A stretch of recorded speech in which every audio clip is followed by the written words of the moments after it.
নেটফ্লিক্সের অতি চর্চিত এবং জনপ্রিয় ওয়েব সিরিজ কোটা ফ্যাক্টরি। জিতু ভাইয়া মনে পড়ে সেই জিতু ভাইয়ার কথা। কোটা ফ্যাক্টরির সেই ম্যাজিক মেন্টর যার চরিত্র মন ছুঁয়ে গেছিল আমাদের জেনারেশনের সকল ছেলে মেয়েদের।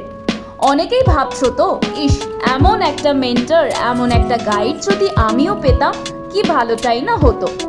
আবার অন ক্যামেরায় পঞ্চায়েত গুল্লাক নামক ছক্কা হাঁকিয়েছেন অন স্ক্রিন জিতু ভাইয়া। কিন্তু জানেন কি বাস্তব জীবনে ব্যাটিং রেট কেমন জিতেন্দ্র কুমার ওরফে জিতু ভাইয়ার? তার বাস্তব জীবনের গল্প কিন্তু পঞ্চায়েত সচিবের চেয়ে কম কিছু নয়। পঞ্চায়েত 3 সেক্রেটারির বাস্তব জীবনের গল্প তার চরিত্রের চেয়ে কম নয়। ভক্তদের জিতু ভাইয়া একজন আইআইটি স্নাতক, ইঞ্জিনিয়ারিং পড়া শেষ করে চাকরিও করেছেন, কিন্তু ভাগ্য তাকে নিয়ে আসে অভিনয়ের দিকে।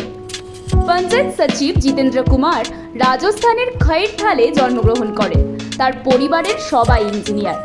সবাইকে একই পেশায় দেখে জিতেন্দ্র কুমারের পক্ষে সিদ্ধান্ত নেওয়া বেশ কঠিন ছিল যে তিনি কি করতে চান।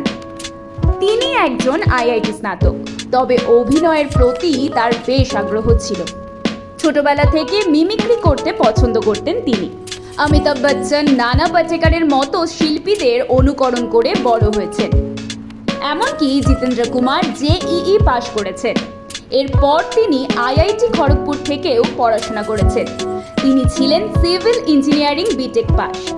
আইআইটি খড়গপুর থেকে বিটেক করার সময় জিতেন্দ্র কুমার অভিনয়ের কৌশল শেখার সুযোগ পান। কলেজের দিনগুলোতেও তিনি প্রচুর নাটক করতেন। কলেজের শেষ বর্ষে তার সিনিয়র এবং বন্ধু বিশ্বপ্রতি সরকারের একটি নাটকে অভিনয় করেন তিনি।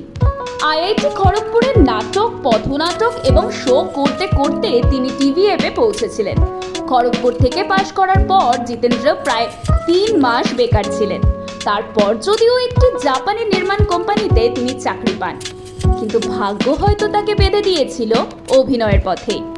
চাকরি ছেড়ে প্রবেশ করলেন অভিনয় জগতে। তারপরে জিতেন্দ্র কুমার হয়ে ওঠেন একজন ওটিটি সেন্সেশন।